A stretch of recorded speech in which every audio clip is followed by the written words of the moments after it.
Canva. Oh, luar biasa ya kalau Canva. Kayaknya semuanya. Oh, Google Drive semuanya tahu. Canva cukup tinggi 4,8. CapCut juga tinggi ya, 4,0.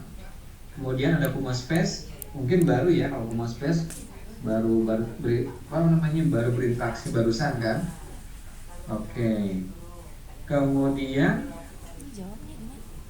baik, 9 orang ya. Responnya kebanyakan Google Drive ya, Google Drive. Kemudian ada Canva, CapCut, dan Kumu Space. Baik, kita lanjut Bapak Ibu. Oh, masih ada tambahan ya, tambahan nilai. Google Drive nambah Bapak Ibu, Canva juga nambah. Meskipun nanti masih banyak ya jenis aplikasi lain. Oke. Baik, kita lanjut ke presentasi berikutnya. Ke presentasi lagi ya. Dominannya Bapak Ibu tahu tentang Google Drive ya, kemudian Canva, kemudian ada CapCut dan Kumu Space. Nah, sekali lagi Bapak Ibu, dengan kemajuan teknologi yang luar biasa tadi, peran dosen tetap tidak tergantikan ya. Dosen adalah pemimpin dalam proses pembelajaran, bertanggung jawab gitu ya. Tidak hanya menyampaikan materi belajar, tetapi juga memberikan bimbingan, motivasi, penilaian secara langsung kepada mahasiswa. Jadi ini yang dimaksud dengan mendidik ya Bapak Ibu ya, mendidik bukan mengajarkan gitu ya. Nah, dosen ini pendidik bukan pengajar gitu ya. Artinya kita bertanggung jawab tentang bimbingannya, motivasinya gitu ya, penilaian secara langsung dan sebagainya. Baik, kita lanjut lagi. Aplikasi-aplikasi hebat tadi itu sebagai perantara saja begitu ya. Nah, aplikasi pembelajaran yang dirancang untuk mempermudah pengajaran.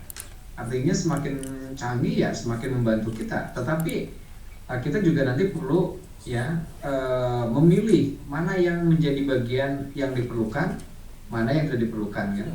Mereka membantu dalam distribusi materi, praktek pembelajaran, kuis, evaluasi serta komunikasi antar dosen dan mahasiswa ya. Nah, ini jadi aplikasi hebat seperti tadi misalnya Metaverse ya, menggunakan spasial dan sebagainya, itu hanya alat saja kan gitu ya. Lebih bagus sebetulnya kalau dibalikin lagi dengan micro teaching ya, harusnya ruangan micro teaching yang real gitu kan, bukan micro teaching yang bukan micro teaching tiruan kan gitu ya. Nah, tapi karena ada tantangan bahwa bisakah micro teaching dilaksanakan dengan daring begitu kan, sehingga kita fasilitasi dengan teknologi yang membantu juga. Oke. Nah, kita ke pengantar Bapak Ibu semua bahwa pembelajaran mikro reflektif ada sebuah pendekatan inovatif ya, yang memadukan konsep refleksi mendalam dengan pelatihan keterampilan mengajar pada skala kecil gitu kan ya. Tujuan utamanya adalah meningkatkan kompetensi dasar calon guru melalui simulasi pengajaran dengan lingkungan pembelajaran yang terkendali. Teknologi informasi memainkan peran kunci begitu ya dalam mendukung proses ini, baik dalam format luring, daring maupun hybrid. Nah, nanti Bu Bunga sekali lagi kita konfirmasi siang ya untuk sesi siang dan sore tentu saja. Apakah juga perlu ya Bapak Ibu membuat keluaran dalam bentuk panduan micro teaching untuk luring, daring maupun hybrid begitu kan? Nanti coba lagi dicek ya di KAK-nya lah ya. Nah, kemudian ini ada teknologi untuk pembelajaran luring ya. Kalau luring kan tentu saja seperti hanya kita micro teaching biasa ya.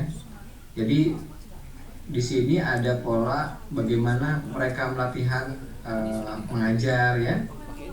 Kemudian proses pengajaran direkam untuk keperluan refleksi dan evaluasi. Jadi sekali lagi kebutuhannya kalau untuk luring adalah tentu saja kamera ya, kemudian kamera tentu saja bisa merekam gitu ya.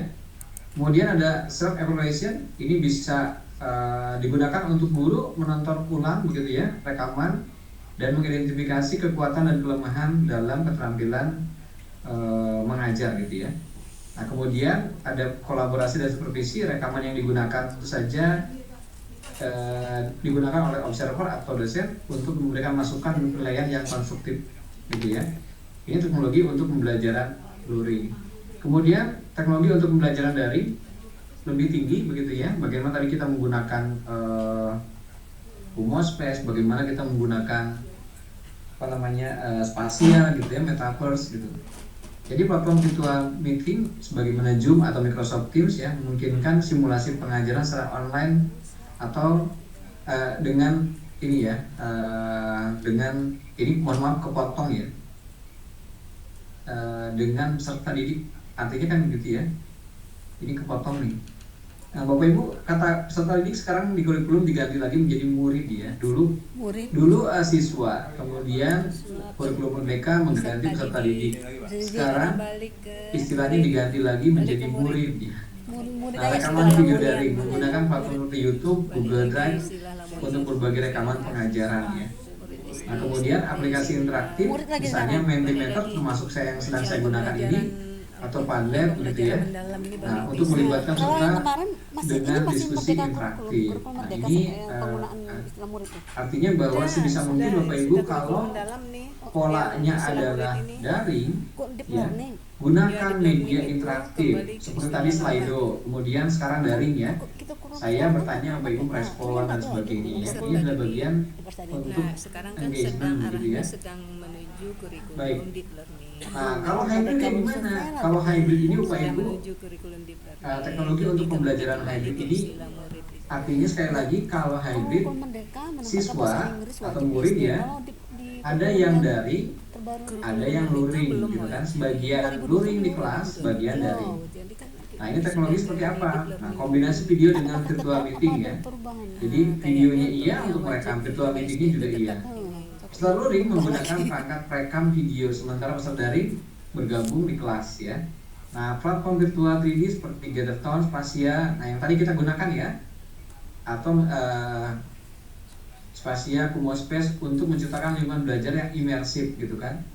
Nah, kemudian boleh juga menggunakan learning management system ya untuk mengelola tugas, materi ajar, dan evaluasi ya. Nah, kemudian LMS-nya bisa menggunakan Google Classroom atau Moodle ya.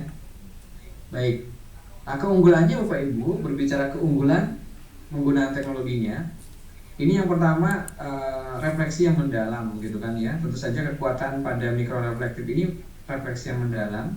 Dengan merekam video, guru dapat mengidentifikasi aspek-aspek kecil dari kinerja ya, kinerja mengajar yang diobservasi lah begitu kan, yang micro teaching. Kemudian kolaborasi efektif, artinya observer, dosen, dan peserta didik dapat memberikan masukan secara bersamaan melalui platform daring ya. Fleksibilitas, peserta dapat mengikuti sesi pembelajaran dari mana saja, terutama untuk model hybrid dan daring ya. Kemudian evaluasi berbasis data. Jadi teknologi memungkinkan analisis yang lebih akurat atas kinerja peserta berdasarkan data video tadi ya. Nah, ini keunggulan penggunaan teknologi ini. Jadi Bapak Ibu, semakin canggih teknologi, idealnya mendukung terhadap bagaimana juga praktek micro teaching ini berjalan dengan baik, terekam dengan baik begitu ya. Memfasilitasi murid yang daring maupun yang offline gitu ya, atau luring.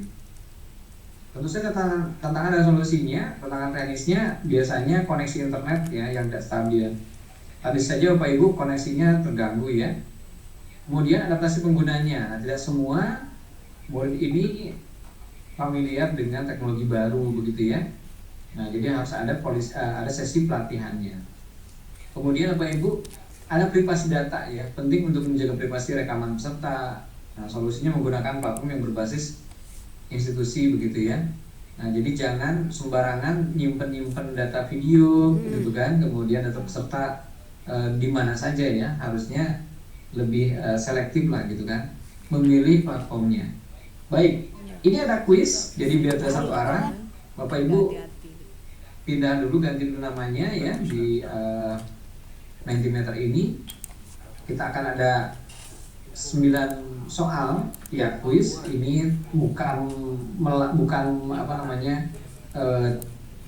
bukan menguji ya, ini hanya penyamaran persepsi aja, penyamaran persepsi.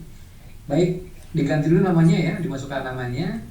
Nah, kita akan kuis dulu biar tidak satu arah dari saya terus.